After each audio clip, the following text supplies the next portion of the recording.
Hey,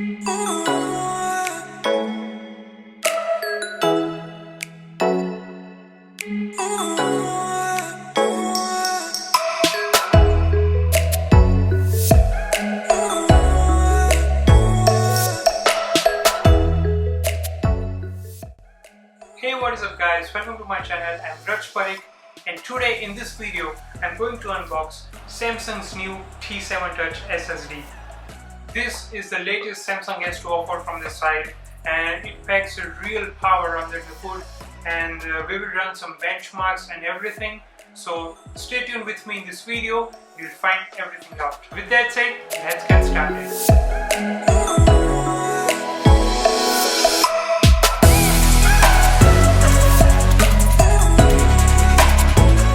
So the Samsung's T series of SSDs have been around since quite a long time now, and they have been legends in their segments mainly due to their overall form factor and the value it offers.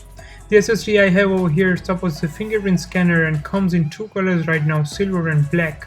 And the version I have over here is the 500GB variant, which costs somewhere around 13,000 Indian rupees. And so in this video we will see if the new T7 maintains its legacy of being the best and the fastest portable SSD out there, and if it does live up to its standards created by its predecessors. So let's just cut to the chase, and I shall bring my knife and cut the tape open, and a little satisfying sound. Yeah, so let's open this box, and I see there's one more box inside which contains all the items. And so as we open the box, you can see the SSD is sitting right on the top, and the first thing I feel is the materials used over here are pretty much sturdy, and Samsung claims that it can withstand a fall up to 2 meters, so that is cool. And it is smaller in length, but it's wider than the T5, and it feels pretty much comfortable in the palm of my hand. There's a USB-C port on the side and a fingerprint sensor on the front. And here is my old hard drive. As you can see, it has noticeably much smaller footprint, and that is depicted very well right here. And not only is it smaller in physical dimensions, but it is also 9.5 times faster than that hard drive. And it weighs very less as there are no moving parts inside this thing. You can see the thickness and everything. From every angle you see, it is pretty much small. And so beneath the top case, we can see that there are 3 more boxes in the bottom compartment, and 2 of them contains cables. One of them is USB Type-C to Type-C, and another one is USB Type-C to USB Type-A. And the third box contains a quick start guide, as you can see, which takes us to the software setup and everything else, so we don't need one. And let's just come towards the cables. So the one this is the USB Type-C to Type-A cable, and I don't think that many Mac users might need this cable, but for people who does not have access to USB Type-C ports, do need one of this. And this won't offer much speed. As you can see, it will offer a maximum speed of 450 megabytes per second. And also the quality of cables is not very good. I will say it's decent, and they are 15 inches in length, but the USB Type-C to Type-C cable is a powerhouse in itself. It can offer you a speed of 1 gigabytes per second, and that is a serious amount of speed, but you will always get less than its claimed maximum speed. Of course, I'll show you both of the cables, how they perform on a Windows as well as a Mac, and we shall compare the speeds of both of them. So first let's set this thing up. Alright, so I have connected the drive to my Mac as it is my primary computer, and you can see the motion LED lights up, and there are already 3 installer packages on the drive for Mac, Windows and Android. So I will just install the one for the Mac, and you can delete the rest and you can download them whenever you want from their website. And once installed, here is the Samsung's utility app, and there's a welcome screen, and there will be an option to change the name of the drive, and you can also select the type of security you want. So here I've selected one with the fingerprint, and in order to register the fingerprint you need to enter and create a new password. So once you have done that, you can easily register a fingerprint on this drive.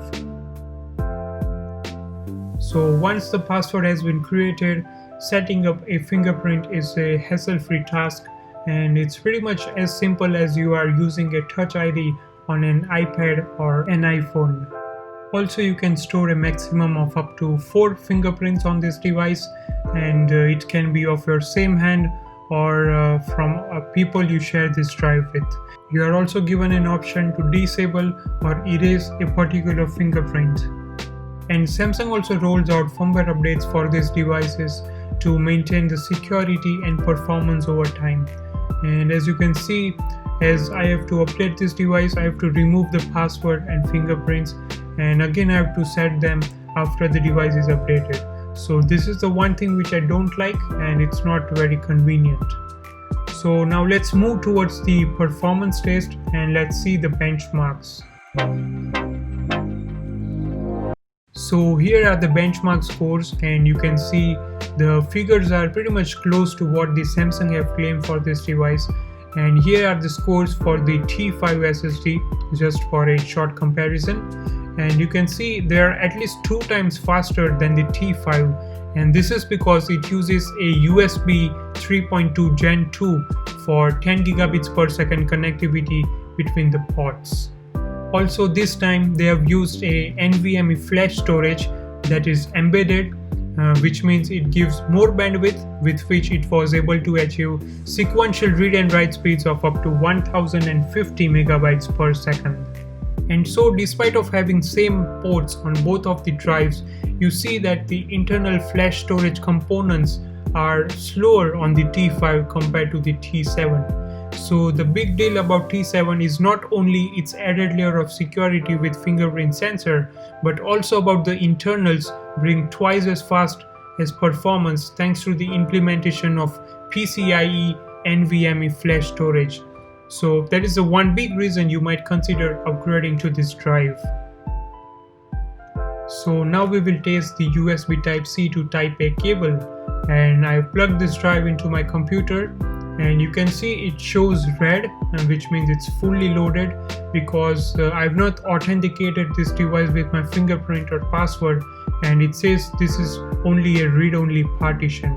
So as I authenticate this device with my fingerprint, you can see it unlocks the device and I can access each and every files out there, and you can see all of my documents and photos are present inside. So I've been transferring a big file over here. You can see somewhere around 43 gigabytes, and the speed is not so fast, I would say, as compared to the one you get on a typical MacBook, because of the USB Type-C ports. And some of you might think, what if you lose your drive and someone can access it by connecting it with your phone or computer? Then let me tell you that even on an Android device, you have to authenticate with a fingerprint or a password, otherwise you won't be able to access any of the data on this drive. So just see, as I authenticate with my fingerprint, all the devices data is accessible right now, and I can also see all the photos and documents and everything. So just have a look, and the utility app just works fine on an Android. Also, you need to take care of the temperatures, as they can get very hot while transferring big files, and they can throttle down the performance until they are cooled down, because they do not have any cooling systems inside them because of their size. And that's a wrap. So that was it, guys. Thank you for watching this video. I hope you found it helpful, and if you did, hit the thumbs up button and subscribe to my channel.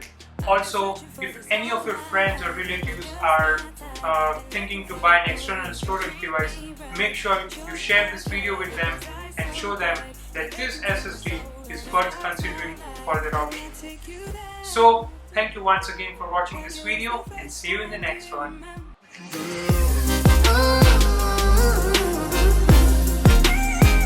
Can I take you?